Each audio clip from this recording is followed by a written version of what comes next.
Bonjour, aujourd'hui je vous propose un petit coup d'œil sur Vae Victis, le numéro 155 qui vient d'arriver dans ma boîte aux lettres. Donc il présente en couverture un jeu 1914 Fureur à l'Est, le choc des trois empires, et annonce deux articles phares. Je vous signale une petite erreur, le premier article, The Lost Valley, Dien Bien Phu, n'est pas dans ce numéro. Il sera donc dans un numéro ultérieur, certainement le prochain.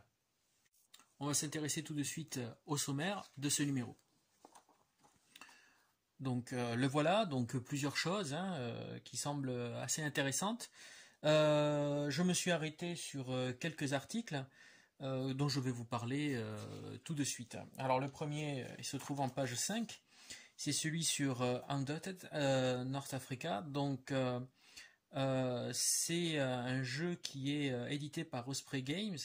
Alors j'ai le premier et j'ai celui-ci aussi. C'est un article de Dominique Sanchez. Je suis tout à fait d'accord avec son analyse, vraiment très pertinente du jeu et puis de cette édition. Donc il conclut que le deck building est trop minimaliste, voilà, mais dans les qualités simples et rapides, je suis tout à fait d'accord aussi. Par contre, il convient bien en fait pour une initiation, je trouve, ou pour quelqu'un qui découvre le wargame, ou tout simplement pour le jeune public.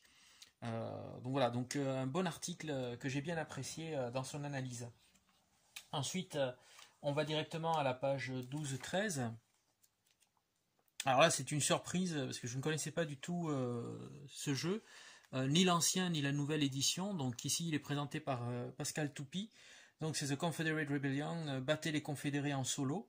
Donc voilà, donc c'est un article qui me présente ce jeu que je trouve très intéressant, donc avec une IA très efficace et qui permet donc de reproduire soit la campagne totale de la guerre de sécession, soit quelques scénarios euh, plus courts. Donc voilà, donc c'est quelque chose que je vais essayer de regarder de plus près et pourquoi pas aller le tenter.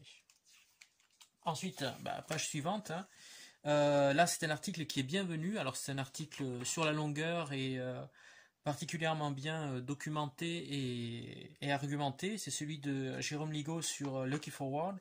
Alors j'attendais cet article, je l'attendais parce que c'est un jeu qui me fait de l'œil. Et après l'avoir lu, eh bien je ne céderai pas à l'appel de cette simulation historique parce que je trouve que ce que m'en dit Jérôme Ligo confirme en fait mes appréhensions. Je pense qu'il n'est pas fait pour moi. C'est un jeu qui est beaucoup trop long et beaucoup trop complexe pour le temps que j'ai à consacrer donc au hobby. Donc merci à Jérôme Ligo qui m'empêche de faire une bêtise du coup en essayant de l'acquérir. Ensuite on va directement à la page 32 qui nous présente donc alors, vous pouvez voir les autres articles qui défilent. Hein. Donc voilà, donc le jeu en encart, Fureur à l'Est, 1914, le choc des trois empires. Donc c'est un article ici de Philippe No, voilà Philippe No, très intéressant, qui a le mérite donc d'éclairer le contexte dans lequel le jeu va se dérouler. Alors le jeu en lui-même, le voici. Donc la carte, voilà, très belle carte. Hein. Moi, je trouve que les jeux Vae Victis sont vraiment d'une bonne qualité pour ce que c'est, hein, pour justement des jeux d'une revue. Ensuite, les règles. Alors, hop, les planches de pions et de marqueurs. Donc attention parce qu'ils se détachent très facilement, donc très très bien. J'ai tendance à galérer avec les pions, donc là, voilà, sans problème. Les règles. Alors je les ai parcourus rapidement et aucune difficulté. Le jeu a l'air vraiment très fluide. Donc je vais l'essayer certainement d'ici quelques semaines. Donc c'est un jeu de Laurent Martin. Donc voilà, très très intéressant. Et c'est une période que j'apprécie au niveau de la simulation. Et c'est un théâtre d'opération qui n'est pas qui n'est pas habituel, surtout à cette période-là de la guerre. Donc voilà, donc je vais essayer ça avec grand intérêt. Et pour terminer, donc, un autre article, page 54. Alors, ça a été une bonne surprise. Les aigles d'attaque à l'aube. Donc voilà, donc un article, un compte rendu de partie de Jean Renaud. Bonne surprise pour moi parce que j'aime beaucoup cette période. Et puis ces unités aéroportées, hein, j'ai vraiment une passion pour ce genre d'unités. Et ici en plus avec des figurines. Donc basé sur la règle Bolt Action.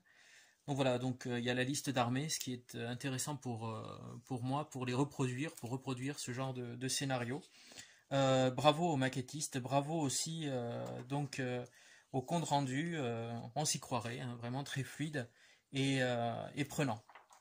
Donc voilà donc quelques articles, hein, que j'avais relevés dans ce Vae Victis. Bien sûr, je ne peux pas m'empêcher de vous présenter la bibliothèque stratégique, alors cette fois-ci de Frédéric B, Jean-Michel Imbard et Philippe No. Toujours des livres très très intéressants. Celui-ci, Les Maréchaux de Staline, vraiment très très bien. Voilà, après il y en a d'autres qui vous plairont, il y en a pour tous les goûts. Et puis un petit tour sur les figurines. Voilà, j'ai bien apprécié celle-ci là, celle d'en bas de Battlefront en 15 mm. C'est l'échelle que je pratique, hein, 15 mm. Voilà, et puis j'aime bien ce genre de petit blindé qui sort un peu de l'ordinaire. Je vous remercie donc de m'avoir suivi et j'espère que ce petit coup d'œil sur le Vae Victis 155 vous aura donné l'envie de le feuilleter. Merci, au revoir.